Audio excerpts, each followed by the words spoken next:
Hello and welcome, and thanks for joining my workshop, The Art of Theming, How to Create a Meaningful Yoga Class with Ease, and ease being the key. I'm going to show you how to up-level your teaching to create incredible experiences for your yoga students, classes that are meaningful and impactful and memorable, and keep students to keep coming back to your class. My name is Shel Rogerson. I am a 500-hour certified yoga teacher, and I'm also co-founder of Evoca Sayulita Yoga School. We offer 200-hour yoga teacher trainings in beautiful tropical locations based in Sayulita, Mexico, and I'm also a yoga teacher mentor. Let's begin. Some background about me. I've been teaching for 13 years. I have done a lot of weekly yoga classes, and I've been focusing a lot on ceremony and ritual. I really enjoy longer offerings where I'll have groups from retreats and lead them for an hour or two. So it requires a lot of creativity. And this is where I've taken some of that creativity from my weekly classes and up leveled into bigger events. In the past, I call it my past life, but I worked in the corporate world and I did this for about 17 years. I worked as a speechwriter for Fortune 500 CEOs. I have a public speaking background, and I think that this has helped me in my creative expression in the yoga studios. I have a degree in public communications, and I'm going to be sharing with you some things that I've learned from teaching yoga and some things that I've learned from the communications world. This workshop is going to go over when to theme, when it's appropriate, where to draw some theme inspiration from, some ideas on getting creative, weaving a theme into your yoga class and where it's appropriate to bring the theme in.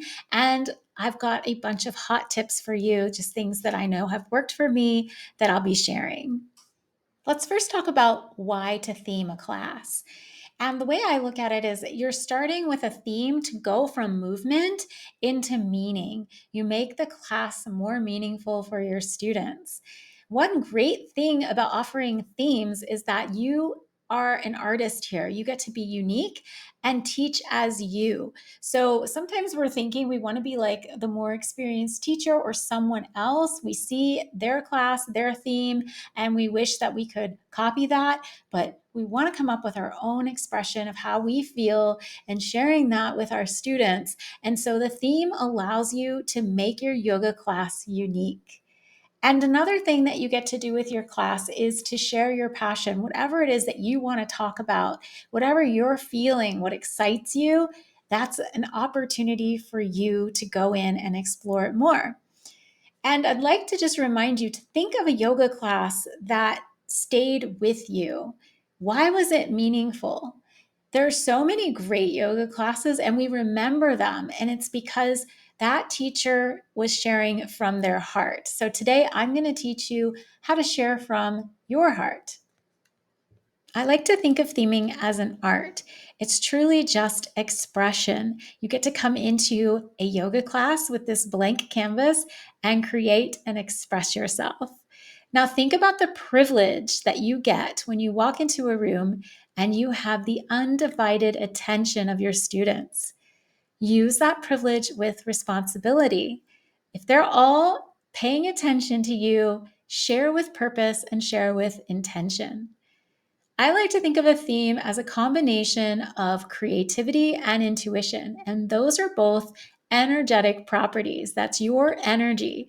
So this makes theming your energetic expression. It's important to remember that we don't always need to theme a class. Not every class needs one, and when in doubt, keep things simple. Especially if you're new to teaching yoga, you can become overwhelmed by creating a different theme every single week. I like to think of it like ice cream. Vanilla ice cream is incredible. Sometimes we put toppings on the ice cream, it makes it interesting and different, but if we can always go back to the original and it's still wonderful. So if you're ever in doubt, keep things simple. I promise you will burn out if you try to be incredibly creative every single week, after week after week, you will need to take some breaks. So allow yourself to just have a simple and effective yoga class from time to time.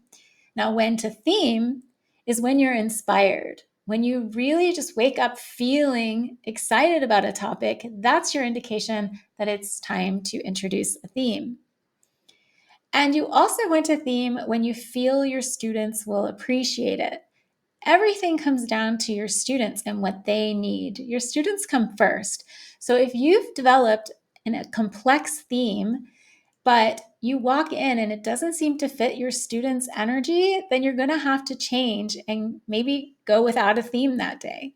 So for example, in my passion, I've decided I want to create a powerful class. I want to work on planks and I'm going to talk about personal power. And then when I show up, I realize that my students are less experienced. They're not in the shape to be doing lots of planks. And I need to lower down the level of the class and the offerings that I'm presenting. So that might be an indication that it's not time to offer my power theme. And so I want to change it based on the energy I'm getting from my students. Maybe they're in a more relaxed mode and I need to shift gears and talk about a calming theme. And then it's always a good option to create a theme for a special offering or a big class or an event. When you do create a theme, you can create longer offerings, and these offerings will generate more income. It will change your offering from a $15, $20 drop-in class to maybe a $40 or a $50 workshop. So themes can help you develop your business and make more money. So, of course, let's say it is appropriate to theme. I've got some ways that you can develop some inspiration and get creative. So, the first would be just tapping in with your heart, checking in and notice what's been coming up for you in your practice and in your emotions. Usually, what I do is I teach what I need to hear. This is how it speaks from my heart. So, if I'm going through a transition in life, maybe I want to talk about a transition and how to transition gracefully. If I'm going through a period where I want to focus on gratitude, then I want to present that to my students. Usually it comes off more authentically if it's in our own practice. So that's a reminder to you that if you are offering classes, you also want to be practicing and really focusing on yourself spiritually. And that's how these divine ideas are going to come to you and express themselves through themes. Another way that you can get themes, that's a lot more spiritual work, but you can also get it from your readings and videos that you watch on YouTube and posts that inspire you. So I'm not big on social media, but sometimes when I'm scrolling, I'll see a white page with a little sentence and it's just some sort of motivational phrase. And sometimes that might spark what becomes my next theme. So I don't take everything that I see on the reading or on the post, but I see something and it sparks that interest in me to create my own theme from it. I love YouTube videos. I often watch the Abraham Hicks videos on YouTube. I love Alan Watts's videos and recordings. So if you have certain content creators that inspire you, listen to them and then just see if anything sparks your interest. You can also get a lot of inspiration from nature. Think about the different moon phases. You should be checking in with the moon phases so that you know if you're teaching on a full moon or a new moon. Start tapping into what those phases mean to you and how you experience them. Moving into seasons, maybe you want to talk about flowers opening and heart opening at the same time. So always remember to check in with nature. It's, of course, really important to celebrate the equinox and the solstices in yoga. So always coming back to nature. And then working through energy is always a great option. You have the 7 chakras. That's 7 themes, if not more, right there, as well as you have your elements for each chakra. So you could theme on fire, earth, wind, and air. And you can also talk about intuition. All of this is in the energetic body and the chakra system. So remember to go back to that. It's always useful. And students love to hear about these things because it's not something that they would normally learn about in a yoga class. Then you can also turn to your postures and work backwards. So if you know there's certain postures that you want to teach, you can think about what those postures mean and then how that might create the theme for you. So for example, if I wanted to teach a lot of back bends and heart openers, then that might lead me to a self-love theme or a open theme, being open to possibilities, because that's what those postures represent for me. This would be the same for if I wanted to teach tree pose, maybe I'd talk about grounding. So you use your poses to come up with your theme. Also, don't forget the texts that you've reviewed in your yoga teacher trainings. In our training, we talk about the Yoga Sutras. We read that. We read the Bhagavad Gita. So when you would like a little more inspiration, you can just turn to some of the verses in these sacred texts, pick one, and share it with your class. This is also another way to bring a deeper meaning of yoga to your students. Another easy theme creator is considering holidays and the time of year you're in. So, not just your standard holidays, but there's also international days of yoga. There's probably like International Day for donuts and tacos and everything. So, just find out, get a calendar and find out what special days are happening. And of course, there's Mother's Day, Father's Day, all these kinds of special holidays throughout the year. So, just be in mind with those. And then, even simpler than that, is looking at the name of your yoga class.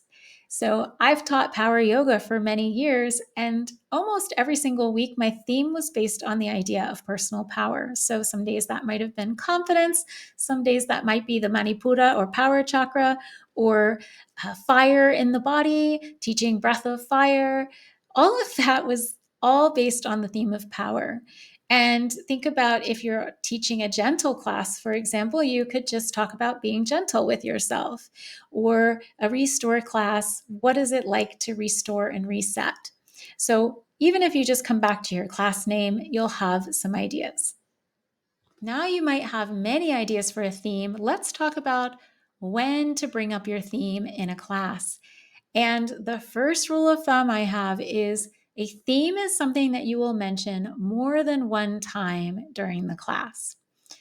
And from a public speaking background, we say in communications that when you talk in front of an audience, you tell them what you will tell them, meaning you give them an introduction to the topic, then you tell them, you offer the information, and then you tell them what you've told them. You offer a summary. Tell them what you tell them, tell them what you will tell them, and then tell them what you've told them. I know that's a mouthful, but it's really important that you repeat it several times. And likewise, I have a stage performance background as well. I was in circus arts and performing hula hoop and fire dance. And one of the rules of thumbs we have in the performance area is that we don't use a prop unless we use it more than once. So let's say I was a comedian and I was going to use a banana as my prop. I wouldn't just tell one joke with the banana. I would tell several jokes. I would come back to the banana and bring it out a second time and talk about it again. That is those general ways that we engage an audience. And more importantly, when we're trying to convey a message, the repetition is important. So, mentioning your theme is going to require weaving your theme throughout your yoga class. The two areas that I talked about, tell them what you're going to tell them and tell them what you told them, I've bolded here.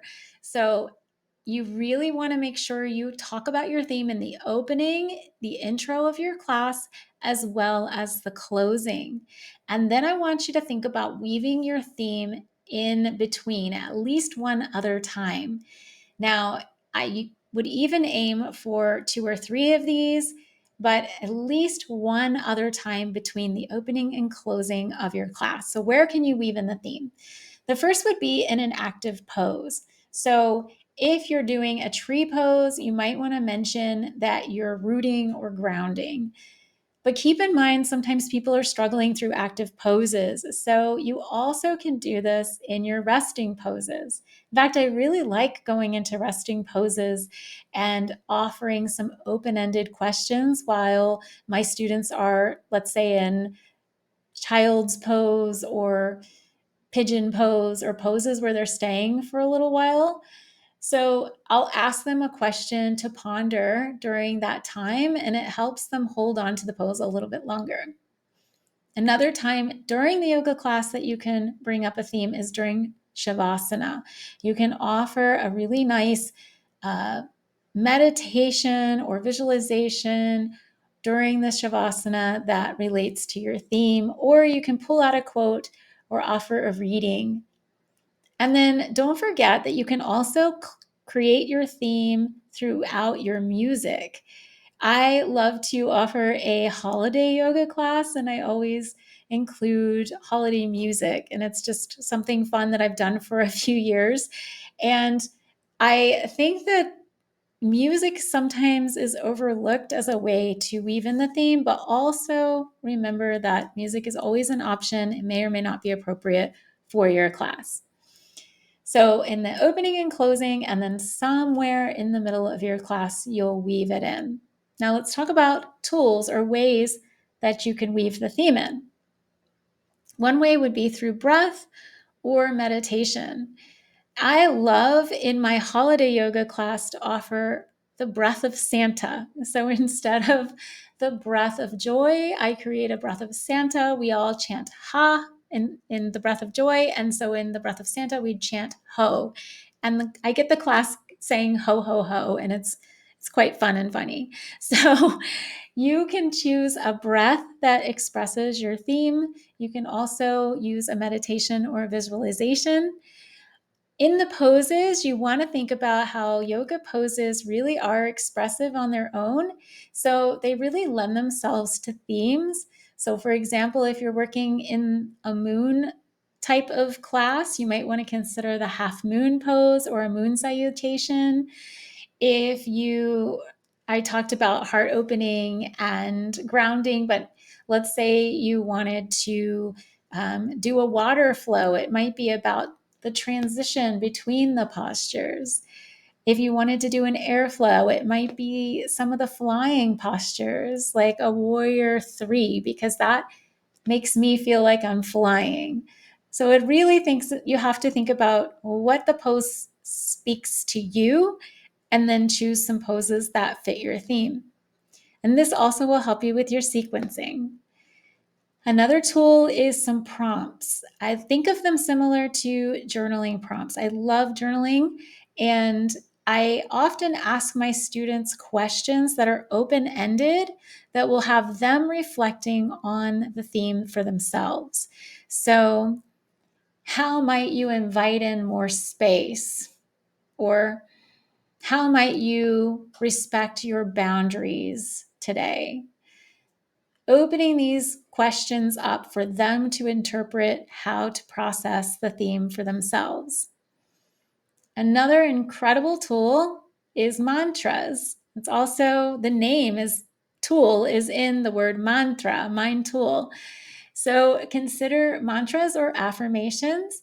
These are short phrases that are catchy, and if you repeat them enough, it will stick with them throughout the day. I love offering really nice affirmations, and then sometimes after a class, I'll run into a student and they'll tell me that the same affirmation again. They'll say they thought about it that day and what it meant to them. So it's really fulfilling when I run into a student and they repeat that affirmation. And then again, as I mentioned before, use your quotes, your stories, and your readings. You don't have to create everything yourself. There are beautiful poems and prose and lots of material that you can also use. But I do want to caution you, one of my pet peeves is fake Buddha quotes, There are so many quotes from Buddha out there that are not legitimate. Do some research. Try to reference books if you can, because then you're going to get the correct Dalai Lama quote or Gandhi quote. Don't trust the internet there, and don't trust AI either. I'm going to give you some of my best tips for creating themes. And as I just mentioned in the last slide, please don't use AI. AI does not have a soul. It does not understand the depth of our humanity and our emotion, and it will not come off authentically. But I've got some more tips for you to develop meaningful themes. So, the first is to let your students draw their own meaning from the prompts that you give them. You are going to be having a different experience with the theme than they are. So rather than tell them how to think about a theme, give them some background, explain why gratitude is important, but don't tell them how to be grateful. Ask them, how can you be more grateful today? What are some things you are grateful for? Let them draw the connection and make it personal for them. Also, really important to consider how emotionally deep is important for your theme, because you need to consider the time of your class and the occasion.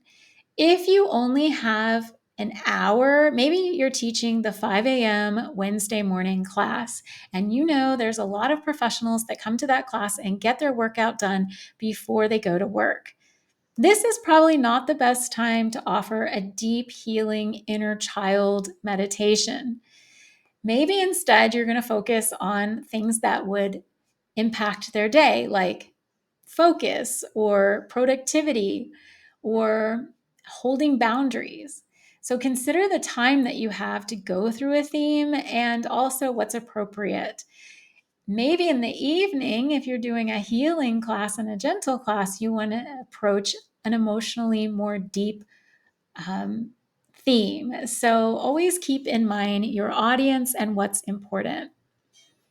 My third tip is one that I share with all of my students, and it's write it down, whether it's your best sequence, your theme, whatever you're thinking. Keep a journal of all your yoga classes and write down what you're teaching. Imagine creating a beautiful sculpture and then just throwing it in the trash. Right? This is an art. Our classes are pieces of art, and we want to preserve them because, again, I don't want you to burn out with your themes. A lot of times I have this notebook that if I'm not feeling particularly inspired, but I still feel like I want to bring a theme to my class, I can just go into the notebook, flip back a few weeks, see what I've been teaching that month and the month before, and then go back to one that really resonated for me that I'd like to share again. So make it easy on yourself and write down and keep recording all the wonderful ideas that you're having.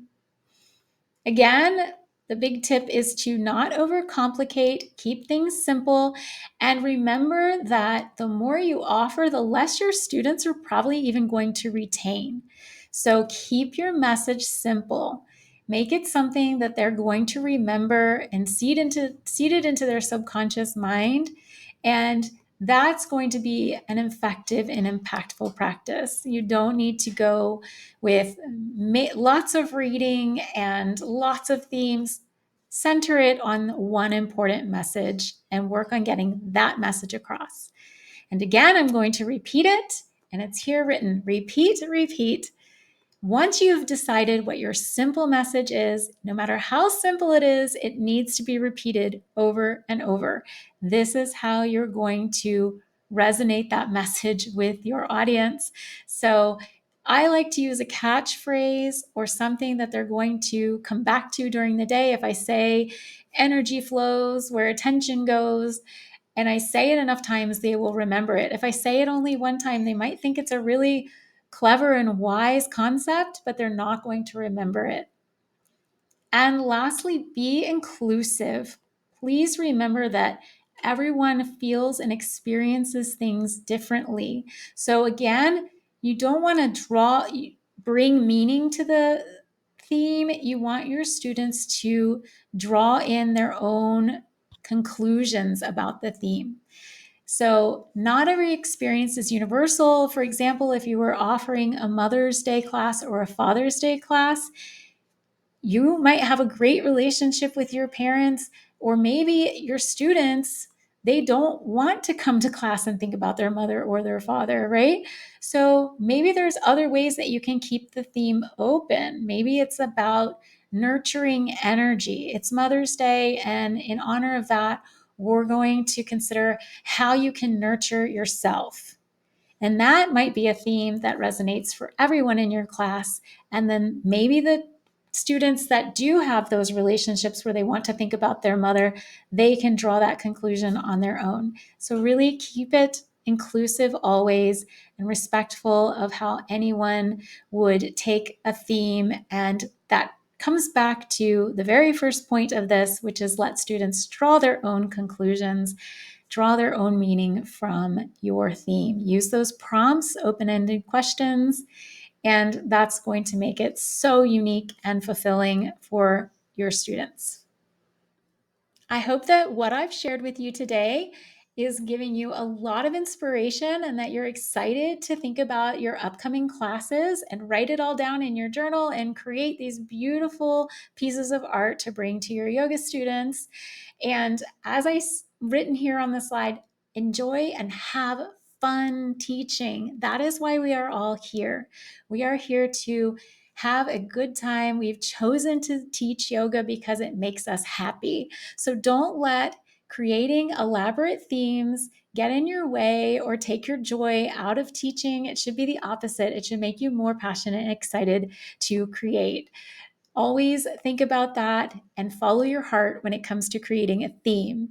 Thank you so much for joining me for this workshop. And remember, I am available if you would like to do mentorship with me on any kind of topic, whether it's business or it's working on postures, anything in between. I'm available and we can work together. And thank you so much for joining me. And I hope to see you soon in another workshop or maybe in beautiful tropical Mexico.